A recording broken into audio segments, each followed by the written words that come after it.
Assalamualaikum warahmatullahi wabarakatuh. Halo semuanya, perkenalkan nama saya Maulidia Rahma dengan NIM 111282025114 dari kelas IKMC Program Studi Ilmu Kesehatan Masyarakat Universitas Sriwijaya. Nah, di video kali ini saya akan membahas mengenai penyakit malaria. Sebelumnya, apa itu malaria? Malaria adalah salah satu jenis penyakit serius dan berbahaya yang disebabkan oleh infeksi parasit jenis Plasmodium. Umumnya, parasit tersebut ditularkan melalui gigitan nyamuk, terutama oleh nyamuk Anopheles. Malaria disebabkan oleh parasit Plasmodium yang disebarkan oleh gigitan nyamuk Anopheles betina. Setelah gigitan nyamuk tersebut, parasit masuk ke dalam tubuh dan menempati organ hati, di mana parasit dapat tumbuh dan berkembang biak. Saat parasit tersebut tumbuh dan menjadi dewasa, parasit pergi dari organ hati dan merusak sel darah merah. Kerusakan pada sel darah merah inilah yang menimbulkan gejala anemia pada penderita. Ada 5 jenis parasit Plasmodium yang memicu penyakit malaria.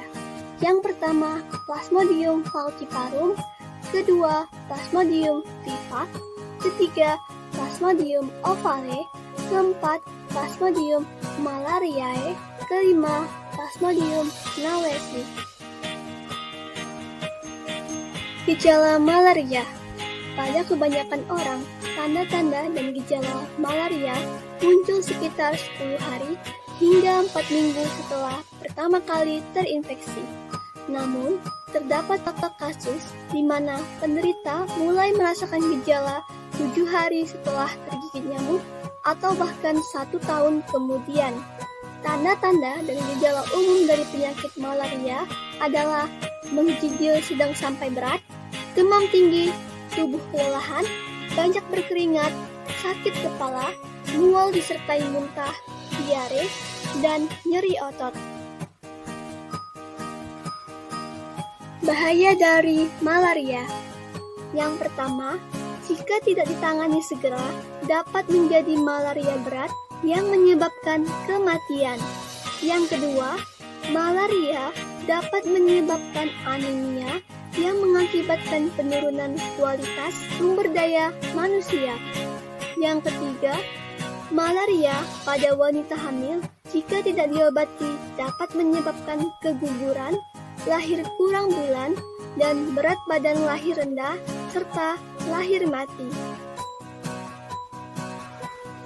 Diagnosis malaria dapat dipastikan dengan memperhatikan gejala yang dialami penderita, pemeriksaan fisik, serta tes diagnostis cepat atau Rapid Diagnostic Test.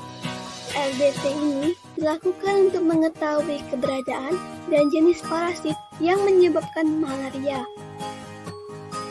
Pemeriksaan dilakukan dengan menggunakan sampel darah penderita. Dalam 20 menit, biasanya hasilnya sudah bisa didapatkan.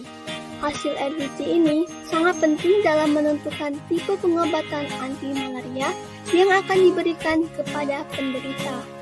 Pemeriksaan darah juga akan dilakukan untuk mengetahui apakah pasien juga menderita anemia. Anemia adalah salah satu komplikasi yang dapat terjadi sebagai akibat dari malaria. Pengobatan dari malaria harus segera ditangani untuk mencegah resiko komplikasi yang berbahaya. Penanganan malaria ini dapat dilakukan dengan pemberian obat anti-malaria.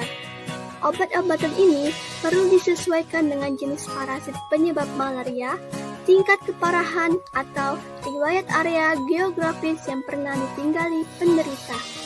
Penyakit malaria pada anak-anak bisa ditangani oleh dokter anak konsultan penyakit infeksi tropis. Ada beberapa cara yang dapat kita lakukan untuk mencegah malaria. Yang pertama, menghindari gigitan nyamuk dengan memakai pakaian tertutup. Kedua, menggunakan lotion anti nyamuk. Ketiga, tidur di dalam kelambu yang berinsektisida. Keempat, memasang kawat kasa pada ventilasi rumah.